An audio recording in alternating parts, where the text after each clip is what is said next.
Hola, bienvenidos a Pensadores Contemporáneos de TV UNAM, esta serie importantísima que habla con aquellos pensadores de nuestro tiempo, con esos sabios de nuestros días que nos representan y que nos hacen ser quienes somos. Y hoy tenemos el inmenso privilegio de tener con nosotros al doctor Alberto Mangel.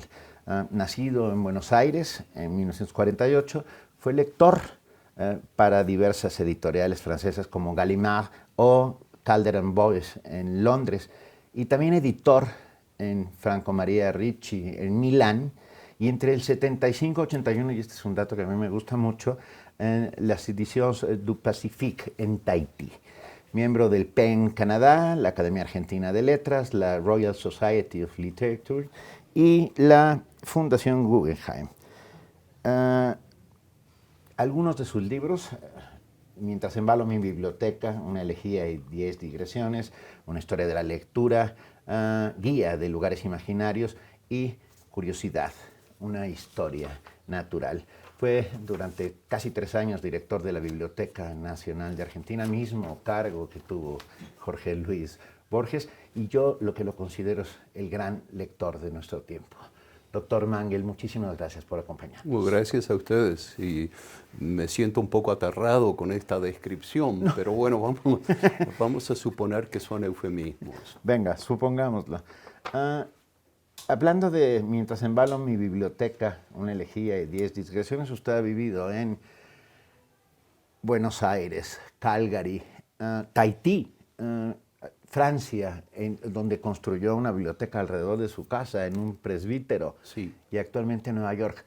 Una biblioteca es un animal que se transforma, que se mueve, ¿cómo es la suya? ¿Cómo es en este momento? ¿O en dónde está en este momento? Ahora está enterrada viva.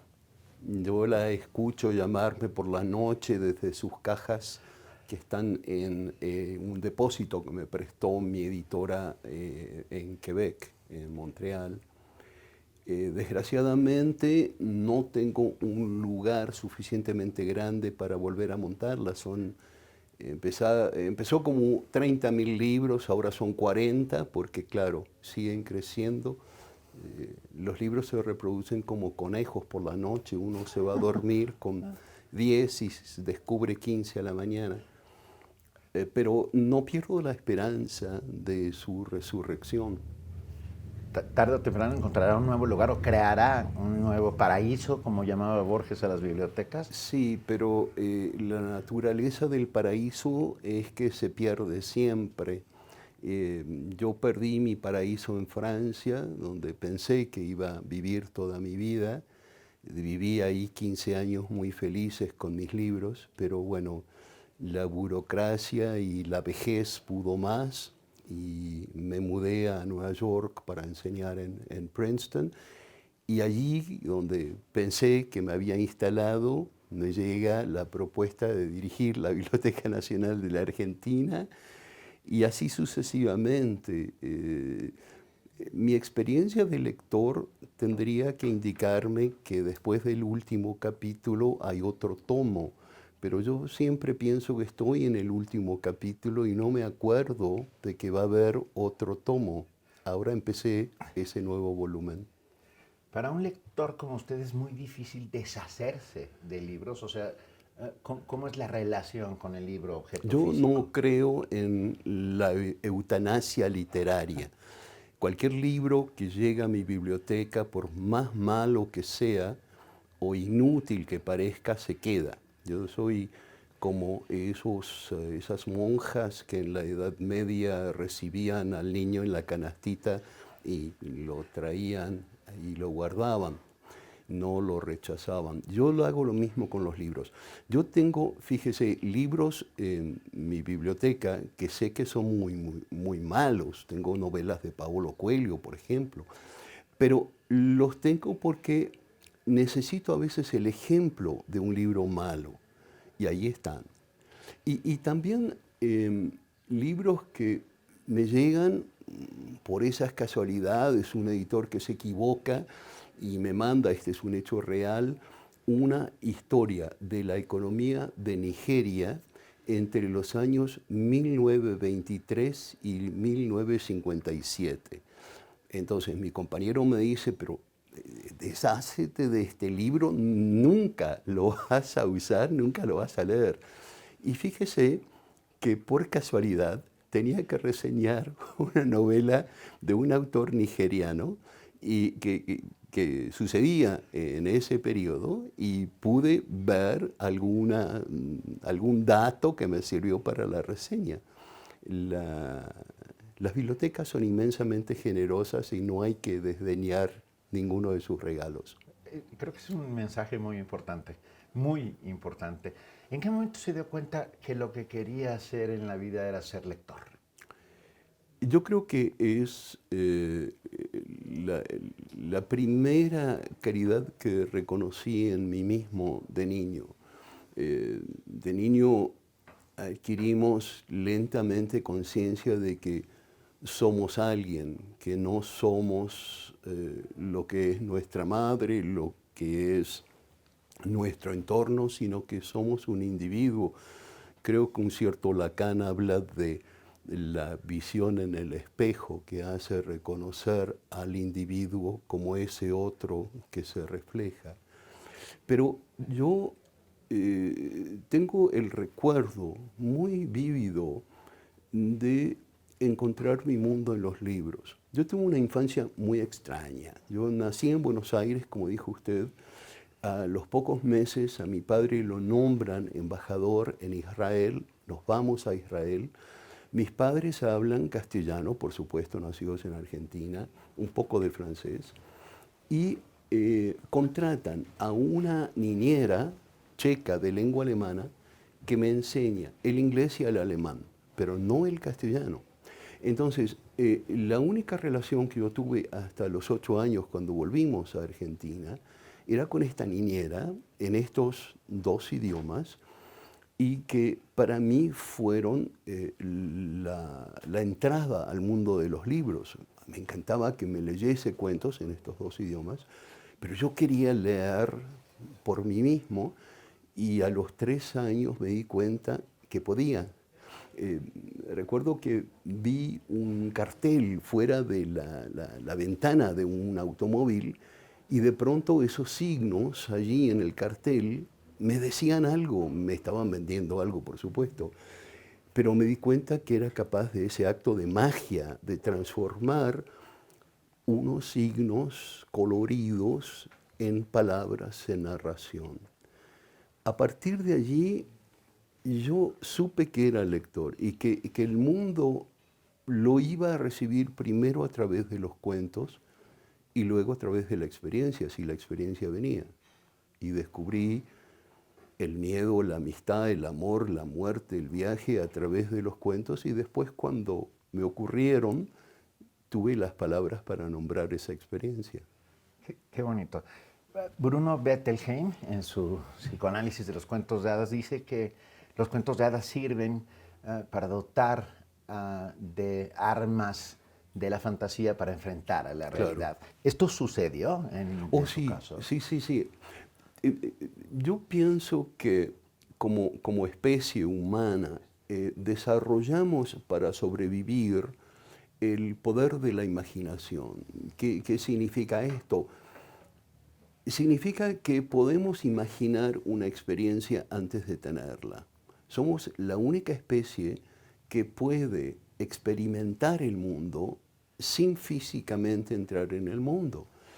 Entonces, para mejor usar ese poder, desarrollamos la narrativa, es decir, nuestro cerebro, a partir de lo que imaginamos y a partir de lo que recibimos del mundo, esos fragmentos de los 5 sentidos, construimos una narración, usamos una especie de gramática de la imaginación para componer ese sentido de lo que recibimos a través de los sentidos.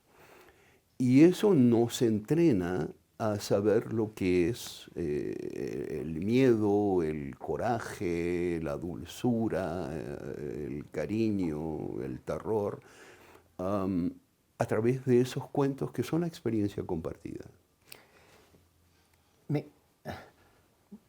siendo lector, convirtiéndose en un lector, a su vez, entre el 64 y el 68, se convierte en lector en voz alta de Jorge Luis Borges. Un lector leyéndole a otro lector. ¿Cómo fue esta experiencia? Ante todo quiero decir que fui uno de los cientos de lectores que tenía Borges. Borges, cuando se queda ciego a mediados de los años 50, se da cuenta que necesita pedirle a la gente que sean sus ojos, no para interpretarle lecturas, no para elegir lecturas, sino simplemente como una máquina que él podía encender y a ver, léame este párrafo, esta página, este libro. Y yo fui uno de esos. Yo trabajaba por las mañanas en una librería inglesa y alemana. Iba al colegio por la tarde, al Colegio Nacional de Buenos Aires. Y Borges un día me pregunta si no tengo nada que hacer por las noches, si podía venir a leerle. Y yo, con esa arrogancia de la adolescencia, dije, por supuesto voy a hacer un favor a este viejito ciego.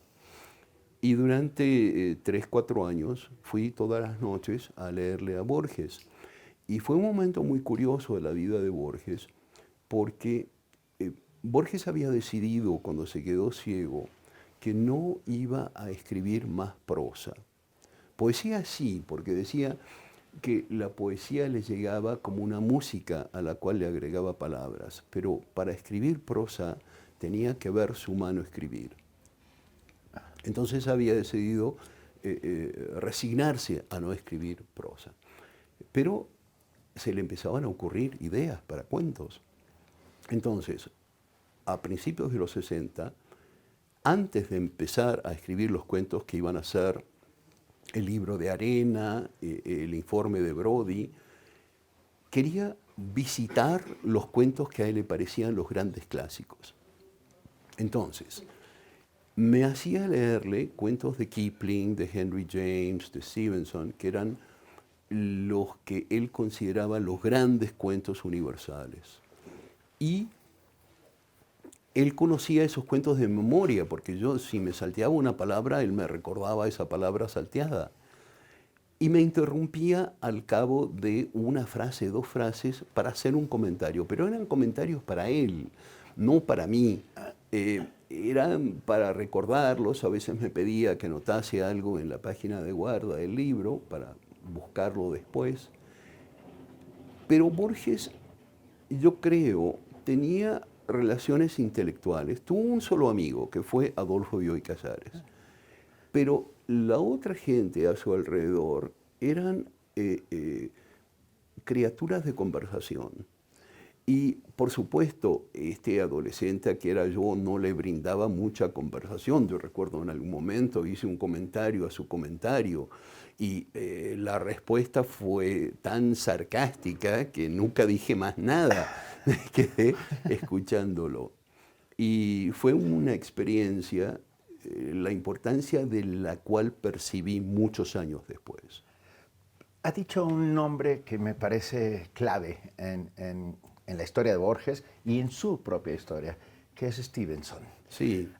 Stevenson es considerado por muchos porque no tienen mucha idea, como un escritor de libros de aventuras, Sí. simple y sencillamente. Sí. Y es mucho más que eso. Sí. ¿Cómo mira usted a Stevenson? Primero a través de los ojos de, a través... Pero vamos a ver, Sí. Libros de aventuras. Sí. Los libros que yo considero grandes libros y los libros que consideramos clásicos son libros de aventuras. Sin la duda. Odisea, la Ilíada, la Eneida, Moby Dick, bueno, son aventuras. Entonces eso no es un despectivo, salvo para esos novelistas contemporáneos que no tienen la imaginación narrativa y simplemente cuentan su vida aburrida en Brooklyn. Pero Stevenson no solo podía inventar grandes aventuras, sino también tenía un estilo exquisito. Y sufrió y sigue sufriendo hasta un cierto punto de ese esnobismo académico que quiere pensar que si un texto no es difícil, no puede ser bueno. Y rechaza Stevenson ese impulso de hacer complicado lo que no es complicado. Stevenson es de una nitidez extraordinaria. Graham Greene en cierto momento consideró el cuidado con el que Stevenson usaba las palabras y mostró en una página no había un solo adjetivo y un solo adverbio, porque elegía los verbos y los sustantivos con tal buen ojo que se bastaban a sí mismos. Además, Stevenson es una de esas personas que uno siente hubiese podido ser un buen amigo. Hay escritores que yo admiro mucho, pero me aterraría sentarme con ellos a tomar un café. No me entendería para nada con Hamlet, no me entendería nada con Dante, no me entendería nada con muchos escritores prestigiosos, incluso más o menos contemporáneos. Octavio Paz me da mucho miedo. Pero, en cambio, otros, como Stevenson, me parece que me hubiese divertido mucho con él. Era un hombre de un gran sentido ético y una sed de vivir extraordinaria. Tanto es así que usted escribe un libro sobre él, Stevenson bajo las palmeras. Soy un poco injusto con él. Mi editor brasilero me había pedido una pequeña novela policial. Y yo pensé que podía usar el gran mito que crea Stevenson sobre Dr. Jekyll y Mr. Hyde y reflejarlo en la vida de Stevenson en Samoa, porque en la correspondencia de Stevenson se ve muy bien esa inclinación hacia el lado oscuro de un hombre que es congénitamente alegre y feliz. Entonces hay esos dos aspectos de la vida de Stevenson e invento una historia policial tomando ciertos elementos de su correspondencia. Qué maravilla. Me quedé pensando no solo en los libros de aventuras, sino en esos libros que están en el imaginario colectivo y que han sido, a pesar de que son todos los días comentados, dichos, Claro. como referencias, han sido muy poco leídos. Claro. Moby Dick, Claro. el Ulises de Joyce, por supuesto, que es el gran libro no leído. Pero los grandes clásicos, la Ilíada, la Odisea. Chesterton dice muy sabiamente que hay libros que son grandes clásicos y que no necesitamos leer para saber que son grandes clásicos. Tenemos que confiar hasta un cierto punto en este imaginario colectivo que dice que desde hace siglos la Odisea es un libro importante, la Ilíada es un libro importante. Ahora, cuando yo cumplí ahora 70 años, cuando cumplí 60 años, no había leído la Divina Comedia. La había intentado leer algunas veces, pero me parece que con los libros sucede lo que sucede con ciertas personas. Una las encuentra en un cierto momento de su vida y no pasa nada. Y luego se encuentra con la misma persona 10 años después y se enamora perdidamente. Bueno, eso me pasó con la Divina Comedia. Yo había tenido una enfermedad, me había operado, tenía que quedarme tranquilo en casa durante un tiempo y decidí leer la Divina Comedia. Mi italiano no estaba a la altura, entonces lo leí con la traducción en frente y descubrí la obra más extraordinaria, más profunda, más abarcadora que conozco. Yo sé que hay libros que para mí son fundamentales porque me ayudan en momentos de sufrimiento, desesperación, angustia o gran alegría a encontrar las palabras que necesito. Entonces, Alicia en el País de las Maravillas, el Rey Lear, los poemas de San Juan de la Cruz, en fin. Hay libros a los que vuelvo constantemente, pero de alguna manera no son lo que es la Divina Comedia.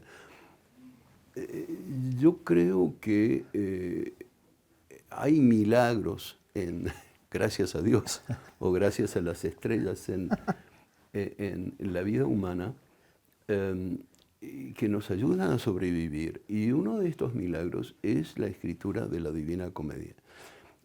Tenemos que recordar que Dante, exilado de su querida Florencia, sin sus libros, sin sus notas, sin nada, sin su casa, dependiendo de la generosidad de huéspedes aleatorios, escribe el poema más grande de la literatura universal.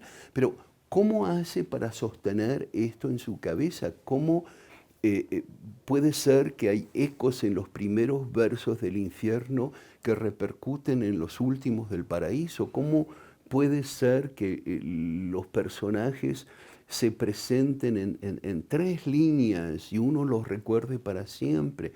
¿Cómo puede ser que la música de ese poema es tan perfecta en esa estructura poética que él inventa, los tercetos, para reflejar esa estructura de la teología católica, que para él es el marco del poema, pero contra ese marco él construye su poema como poeta?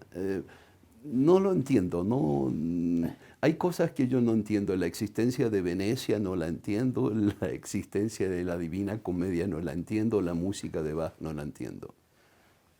No hay que entenderla para disfrutarla, que es lo que nos está diciendo. Claro, no. Pero tan lo deja sorprendido, obnubilado, que escribe un libro alrededor de ello, que es... Sí, no quise escribirlo, porque adquirí la costumbre, hace 10 años ya, de leer un canto de la comedia todas las mañanas y hacer unas notas. Entonces tengo 100 libretas, una para cada canto, y anoto en cada libreta cosas que descubro después de mi 20ª lectura. Bueno, no quise escribir el libro porque me dije que si lo escribía, no iba a volver a esa experiencia de descubrir el poema todos los días. Y lo hice de todas maneras, y sabe que la Divina Comedia resiste. Y vuelvo a la Divina Comedia todas las mañanas y sigo descubriendo algo nuevo todas las mañanas. Estamos hablando del libro del Dr. Mangel, Curiosidad, una historia natural, que alterna capítulos en los mecanismos de la curiosidad, como el cerebro tiene ciertos gatillos que nos acercan a cosas, mientras va desgranando la Divina Comedia. Permítame decirle que gracias a usted yo volví a la Divina Comedia. Bueno, qué suerte, eso justifica mi libro. A una nueva lectura absolutamente asombrosa, porque su texto es muy esclarecedor y lo agradecemos los que somos lectores. Déjeme, bueno, curiosidad. A un lector lo mueve la curiosidad, es el primer impulso por el cual llega hasta el libro. ¿Cómo funciona esto dentro de la cabeza de alguien? Hablábamos del poder de la imaginación que desarrollamos para sobrevivir como especie en el mundo.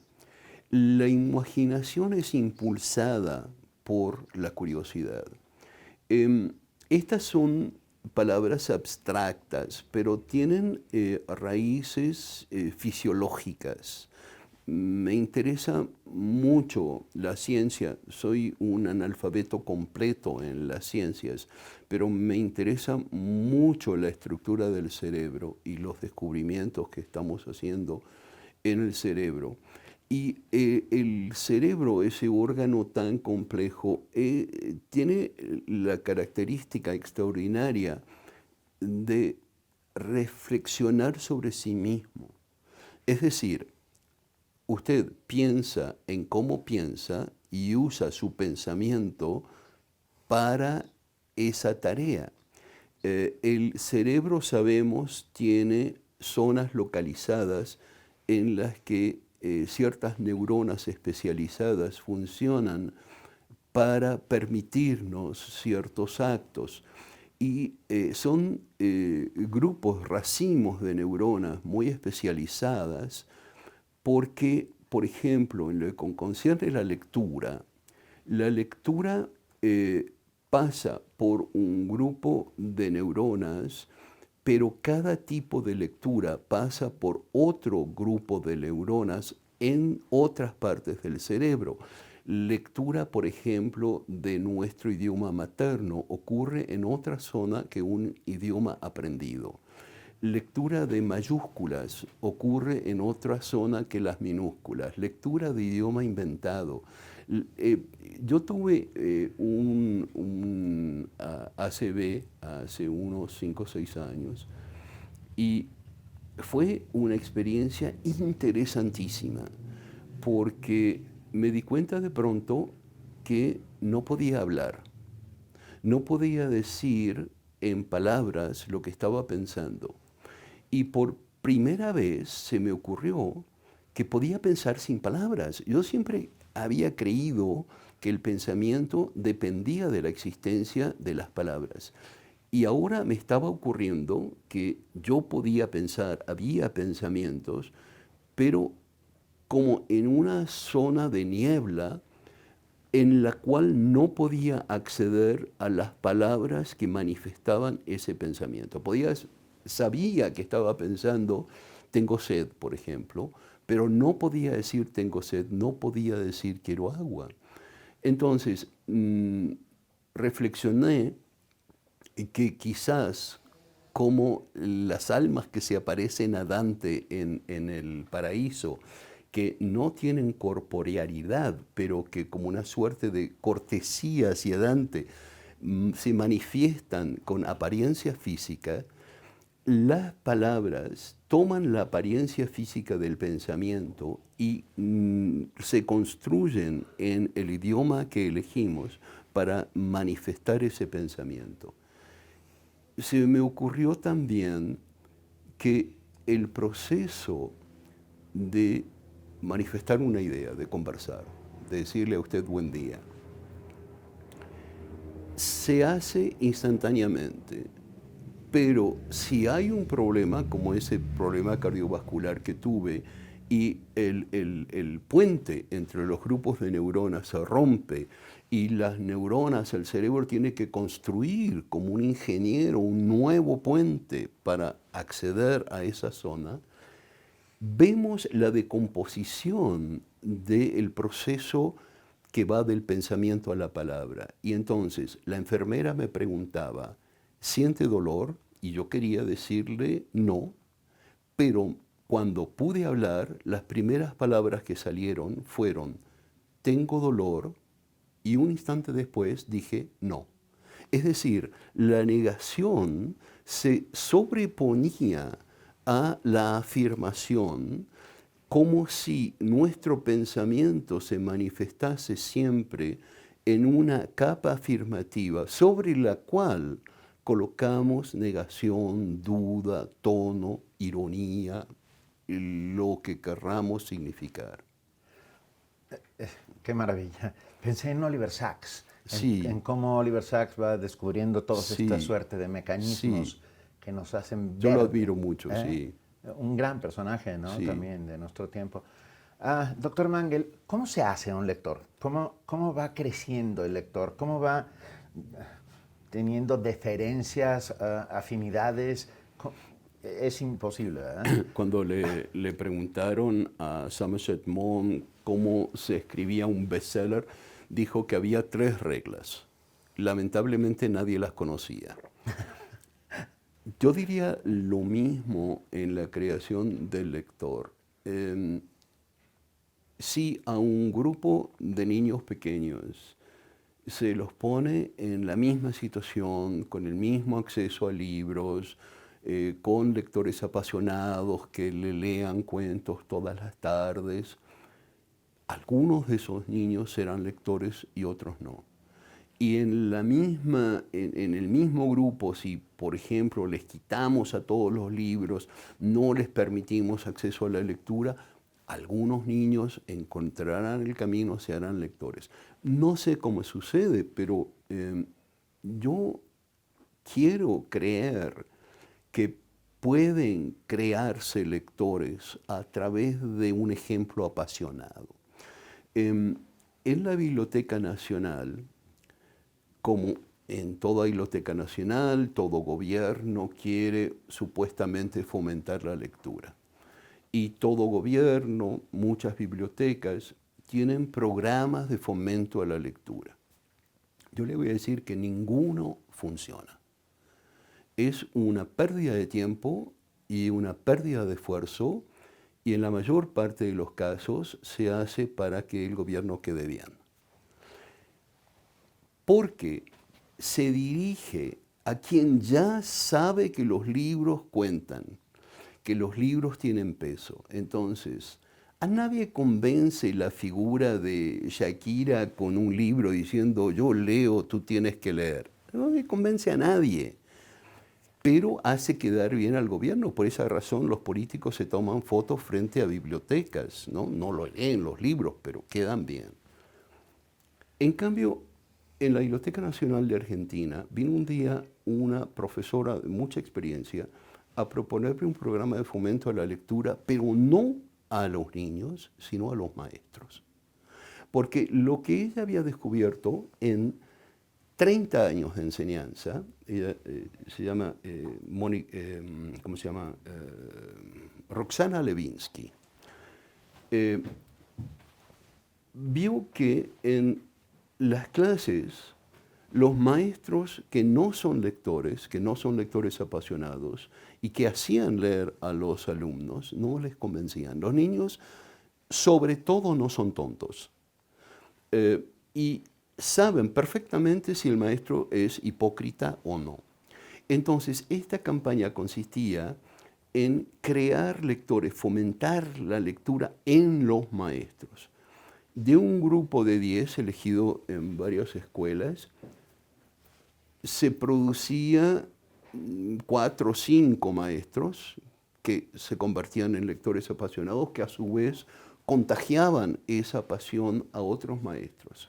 Y por supuesto, no es un sistema infalible, pero es mucho mejor que ese gesto de ofrecer libros a quien no lee.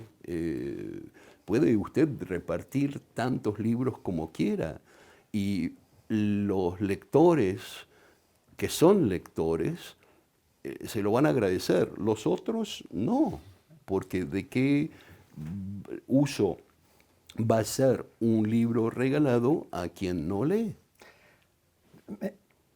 Esto que está diciendo, que me parece importantísimo, yo lo he dicho de otra manera, que es una comparación que a lo mejor resulta terrible y espero que nadie se asuste. Funciona con la misma lógica de los alcohólicos anónimos. Sí.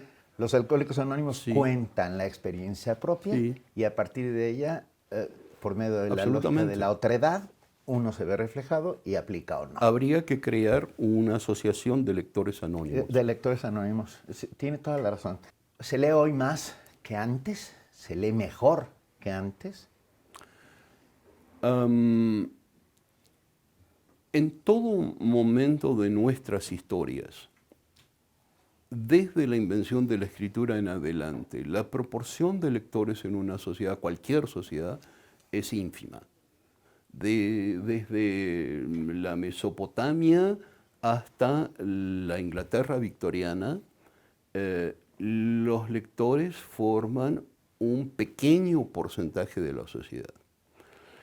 Lo que cambia es el valor que la sociedad le da a la lectura. Me parece que es más importante que una sociedad como en el siglo XIX, principios del siglo XX, considere que la existencia de una biblioteca es fundamental para una sociedad y la lectura es fundamental para la formación del ciudadano, que la mayor parte de esos ciudadanos lean. Los valores simbólicos de las instituciones y de las acciones individuales tiene muchísima importancia. Y si bien hemos visto que en sociedades muy cultas, muy lectoras de muchas bibliotecas, como la Alemania de principios del siglo XX, esa cultura se transforma en la base de un apoyo a Hitler. Sin embargo, la resistencia a Hitler se hace a partir de la palabra, se hace físicamente, por supuesto, pero se hace a partir de la palabra. Lo que ocurre en Estados Unidos hoy, por ejemplo, indica hasta qué punto la palabra ha perdido su prestigio. Y un personaje tan siniestro como Trump, a través de los tweets, puede tener más efecto y más poder que los ensayos bien argumentados, bien construidos, bien pensados de los pocos intelectuales que quedan. ¿Por qué? Porque el triunfo de Trump consiste en quitarle filo a la palabra. La antigua dicotomía entre las letras y las armas que resuelve el Quijote diciendo que las dos valen y el caballero letrado es el que tiene valor en la sociedad, en Estados Unidos ha desaparecido. Y entonces el tweet que manifiesta una emoción parece más sincero, a pesar de que se sabe que dice una mentira, que la verdad fríamente argumentada en un ensayo. Y eso me parece el peligro más grande de nuestras sociedades ahora. Es lo que ha hecho que México ahora se alíe a Trump dejando el Canadá de lado, pero es como si nadie hubiese leído las fábulas de La Fontaine del león enfermo que invita a los animales a entrar y el zorro ve que ninguno sale y le dice, no, yo no entro, es lo que está haciendo el Canadá. El Canadá es el zorro de la fábula, mientras que México es el asno de la fábula que va a las fauces del león y cree verdaderamente que Trump los va a ayudar y apoyar cuando construye campos de concentración para niños. Es inexplicable, salvo considerando la pérdida del peso de la palabra. Tiempos oscuros en los que estamos viviendo y sin embargo hay pequeños rasgos de iluminación Siempre. por ahí siempre. Me quedé el Internet, esta suerte de caja de Pandora y biblioteca de Alejandría, porque cabe dentro todo. Ha funcionado, ha servido para que los chicos jóvenes empiecen a acercarse a la lectura. A un clic de distancia tenemos toda la novelística rusa del siglo XIX. Sí, pero como sabemos desde hace siempre, se decía, San Buenaventura lo dice, el acceso al conocimiento no es conocimiento. Hay una gran diferencia. Rawls, el filósofo, lo dice con respecto a la justicia. Acceso a la justicia no es justicia. Es decir, una sociedad puede decir, aquí uno puede leer cualquier cosa, las bibliotecas están abiertas, pero ¿quién puede entrar en una biblioteca? ¿Quién sabe cómo entrar en la biblioteca? ¿Quién tiene el poder social de entrar en una biblioteca y de leer? Entonces, ese Internet es un instrumento extraordinario, como lo fue la imprenta, Claro. pero al mismo tiempo la imprenta no fue impulsada por intereses comerciales hasta el punto que lo es la industria electrónica. Entonces, pasaba mucha basura por la imprenta, se imprimían muchos libros que no tenían valor alguno, pero no hasta el punto que se hace ahora con la industria electrónica. La culpa de esto no lo tiene, por supuesto, la industria electrónica. La tecnología es extraordinaria y ha hecho que, por ejemplo, en la Biblioteca Nacional hemos podido digitalizar mucho para que lectores que no tengan acceso físico a la biblioteca puedan usar esos textos.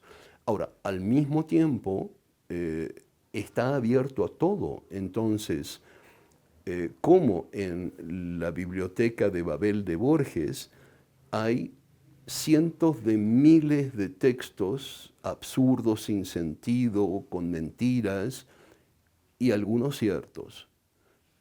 Y esos ciertos justifican la existencia de la biblioteca. Pero en el Internet, yo soy un lector demasiado viejo para la nueva tecnología. Entonces, yo leo libros impresos, con una biblioteca de 40.000 libros, no necesito buscar en el Internet, pero cuando he buscado en el Internet me he encontrado con la dificultad de no saber lo que es cierto y lo que no es cierto. Yo, un libro publicado por Fondo de Cultura Económica o la UNAM, hay una cierta garantía que lo que se dice está justificado. En el Internet no sé cómo distinguirlo y cómo saber si cuando busco quién es el autor de Don Quijote, si me aparece Cervantes o me aparece Shakespeare, saber cuál es cierto. Leer esta maravilla. Estaba, a partir de lo que usted estaba contando, me quedé pensando en librerías. No solo bibliotecas, sino Sí. librerías. Y hay librerías icónicas de muchas maneras. ¿Cuáles son las que usted ve, frecuenta? Me quedé pensando en el Gran Splendid de Buenos Aires, que es una biblioteca, librería preciosa, Sí, preciosa físicamente, físicamente. pero como librería no vale nada.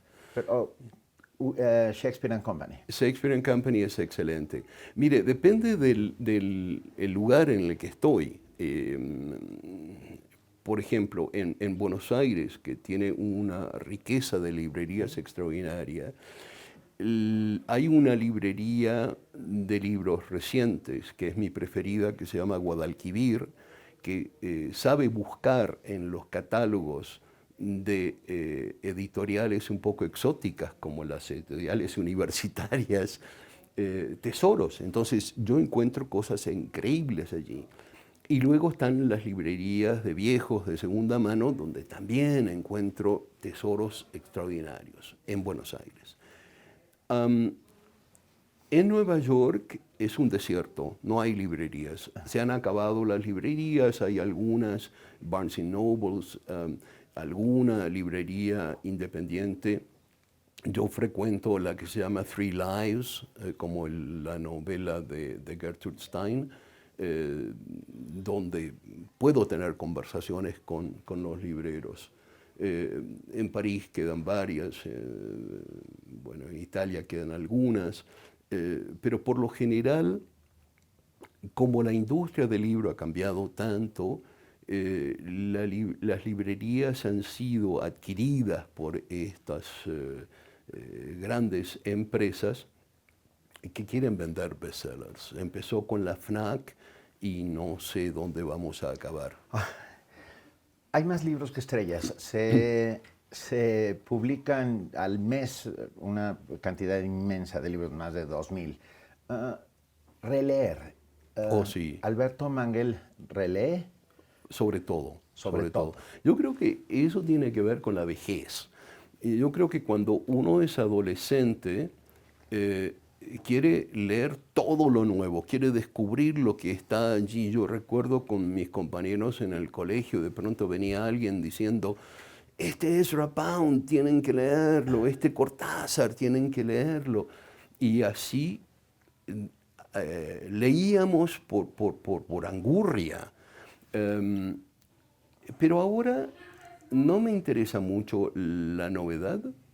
Descubro escritores extraordinarios, contemporáneos, pero el consuelo para mí está en los viejos amigos. Me gusta tanto en los libros como en la amistad, como en los lugares, moverme a ciegas, no tener que aprender el itinerario, no preguntar al amigo si toma café o té, ya lo sé, el libro cómo va a acabar, ya lo sé, y entrar en esa relación a la que estoy acostumbrado, sin sorpresas o con sorpresas ocasionales, pero por descuido o por olvido, y sentirme allí protegido, de cierto modo, intelectualmente. ¿Qué poemas están en el oído de Muchos, Alberto Mangel? ¿Cuáles son aquellos que lo han acompañado toda la vida? muchos. Curiosamente, cuando tuve el ACV, intenté ver si no había perdido uno de los idiomas, porque sabía que en estos casos a veces ocurre que uno pierde uno de los idiomas aprendidos. Entonces me puse a recitar en mi cabeza los poemas que sabía de memoria en italiano, en francés, en castellano, en inglés, en alemán, y los recordaba todos. Ahora, lo que pasa es que la memoria no retiene selectivamente o retiene selectivamente de una manera no calitativa. Entonces, yo recordaba poemas atroces, un poema de Capdevila sobre la niña negra, pero otros buenísimos, y entonces de pronto en mi memoria surgía un soneto de Borges, ya no es mágico el mundo, te han dejado, ya no compartirás la clara luna ni los lentos jardines, etcétera, etcétera. O Richard Wilbur, o Alejandra Pizarnik, o bueno, tantos que me son queridos y que forman la biblioteca que llevo conmigo. Leer es un acto de resistencia, Sí. pero es mucho más que eso. Sí, yo creo que quizás una forma de crear nuevos lectores es decirles que es un acto de resistencia, es un acto anárquico, es un acto contra la estupidez, es un acto contra la influencia nociva del comercio, de la política. Es un acto que da confianza en nuestra propia inteligencia, que nos dice, tú estás a la altura de una conversación con Shakespeare o con Dante, porque eres lector y ellos han escrito estos textos para ti. Y en la biblioteca hay un libro de alguien que no conoces, que no te conoció, que vivió quizás hace muchos años y que escribió tu biografía. Qué maravilla. El azar interviene mucho en la decisión de cómo se va haciendo uno lector. Quiero decir, uno no dice, Claro. ahora voy a leer de Andreyev a Chekhov y luego bla, Solo bla, los bla. académicos hacen Solo eso. los académicos hacen Sí. eso. Los que no somos académicos, los que leemos por placer, ah, muy anárquicamente, ¿cómo vamos a escoger? A mí me sorprende mucho cómo formamos parejas, cómo nos enamoramos. Es decir, hay millones y millones de personas en el mundo. ¿Cómo ocurre que un día, como dice Oden, alguien nos pisa los pies en un autobús y es esa persona de la cual nos enamoramos? Lo mismo ocurre con los libros. De pronto un libro se cae de una estantería y es el libro que nos esperaba y que esperábamos. De pronto un amigo nos regala un libro y es el libro fundamental para ese momento. El azar es un buenísimo bibliotecario y entonces yo le tengo mucha confianza y me gusta, por ejemplo, el orden que hacía Avi Warburg en su biblioteca, principios del siglo XX en Hamburgo, donde ordenaba los libros por la asociación que se le ocurría. Entonces podía ver un libro de poesía junto a un ensayo, junto a una biografía, junto a una novela, junto a novela policial, simplemente porque se le ocurría de esa manera. Borges pensaba así. Borges podía hablar de Platón y de pronto dice, fíjese que ese argumento de Platón lo toma Agatha Christie para esta novela y bueno, pasaba a esa discusión que parecía tan alejada. ¿Sería como la biblioteca de la mnemotecnia? Claro, ¿No? O sea, claro, sí, este lleva a este, claro. cajitas dentro de nuestro cerebro. Es que el orden que imponemos en la biblioteca es siempre artificial, como el orden que imponemos en nuestra vida.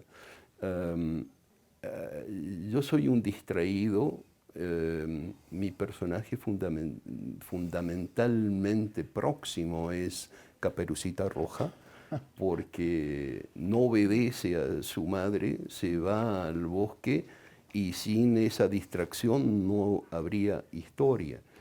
Y yo confío en estas distracciones y sé que cada vez que trato de imponer el orden en mi vida, en un libro, en una relación, resulta en un desastre. El azar combinado con la intuición Claro, provoca claro. grandes cosas. Sí, sí, sí, yo creo que sí. Ahora, Jung nos dice que tenemos una calidad que nos identifica y una calidad inferior. De manera que algunos somos esencialmente intuitivos, otros esencialmente emotivos, otros esencialmente racionales. Y tenemos que confiar en esa calidad que nos es propia, pero no tenemos que olvidar las calidades que relegadas en esa jerarquía. Y si bien yo confío en mi intuición, soy muy intuitivo, tenemos que saber que la intuición es acertada 50% de las veces, de Claro. manera que tenemos que reflexionar un poco y no dejarnos llevar demasiado por ese impulso. Vivimos en el tiempo de la innovación tecnológica. En los últimos 50 años hemos visto cómo avanza de manera... y ahora de repente aparecen estas llamadas literaturas expandidas, literaturas que por medio de las computadoras llevan hacia otros sitios. ¿Qué opina de esta tendencia? Eh, la Biblioteca de Alejandría estaba organizada así. Es decir, no es muy novedoso. Uno buscaba un diálogo de Platón y le decían, bueno, el diálogo de Platón está aquí, pero se relaciona con este comentario y ese comentario con este texto y así sucesivamente. Lo que ocurre es que estamos confiando de más en más en la memoria mecánica, que tiene sus usos y tiene su importancia, pero que hace que no ejercitemos la nuestra. Mire, los automóviles, los aviones son espléndidos, obviamente para viajes grandes, pero eso no quiere decir que no tengamos que caminar más, se nos atrofiarían los músculos de las piernas si no caminásemos. Y lo mismo ocurre con la memoria, y es un peligro que ya lo notaba Platón. Platón inventa una leyenda que pone en boca de Sócrates, donde el dios Tot le viene a ofrecer una cantidad de regalos al faraón, el juego de ajedrez y demás, y la lengua escrita, la escritura. Y el faraón rechaza ese regalo diciendo, si lo acepto, mi pueblo no usará su memoria. No recordará más si ponemos las cosas por escrito, no usamos nuestra propia memoria. Y ese peligro se va incrementando. Petrarca tiene un diálogo inventado, por supuesto, con San Agustín, donde San Agustín le hace ese mismo reproche. Y si ustedes están ahora en el Renacimiento, con todos estos libros que publican y demás, no los aprenden de memoria, no hay una memoria activa. Y nosotros estamos perdiendo un poco la memoria activa. Nadie recuerda ahora números de teléfono, nombres, fechas e incluso, más importante, citas. Me acuerdo en mi adolescencia, nosotros si citábamos algo, sabíamos en qué libro estaba o íbamos a la biblioteca, buscábamos ese libro. Ahora nos referimos al Internet y sucede una cosa curiosa, que muchas veces el Internet nos dice que Cervantes dijo esto o Rulfo dijo esto y la cita resulta apócrifa. Entonces, cantidad de veces los escritores usan citas que son apócrifas. No hay nada malo con las citas apócrifas, pero hay que saber que son apócrifas. Hay un peligro suplementario. La confianza en la tecnología electrónica, paradójicamente, hace que la entendamos menos de lo que debiéramos. Sabemos, yo por ejemplo, yo no manejo, pero si yo manejase un coche, sabría cómo hacer que el coche ande, pero como no tengo conocimientos de la mecánica, no sé cómo funciona ese motor. Con la computadora, con el internet, con el Facebook, con todos los aspectos de esta tecnología, sabemos cómo usarla, pero no sabemos cómo funcionan. Y eso hace que releguemos la responsabilidad de la acción a esa máquina. Y no quiero entrar en el campo de la ciencia ficción, pero especialistas en inteligencia artificial, y me interesa mucho el tema, converso mucho con esos especialistas, nos dicen que el peligro o la circunstancia que se está presentando es que el desarrollo de estas máquinas para cumplir una tarea que se les ha asignado hace que dejen de lado la intervención humana y entonces, por ejemplo, se ha visto que dos computadoras crean un lenguaje electrónico que solo ellas entienden para buscar una solución.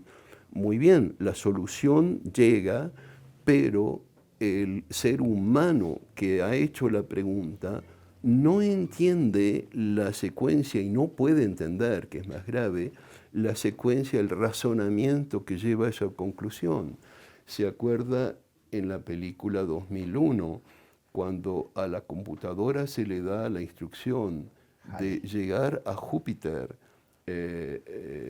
evitando todos los obstáculos? El primer obstáculo que elimina es la vida humana, porque nosotros somos torpes, irremediablemente torpes, y para que esa misión llegue a Júpiter hay que eliminar esa torpeza. Muchas gracias por esta conversación sobre memoria, Gracias. tecnología, palabras, libros y lectores. Si yo pudiera escoger a un autor contemporáneo con el cual poder tomarme un café, escogería sin duda a Alberto Mángel. Bueno, muchas gracias. Muchísimas gracias. Esto fue Pensadores Gracias. Contemporáneos por TV UNAM. Un inmenso privilegio. Maravilloso. Muchas gracias por Gracias. unas preguntas brillantes. Gracias.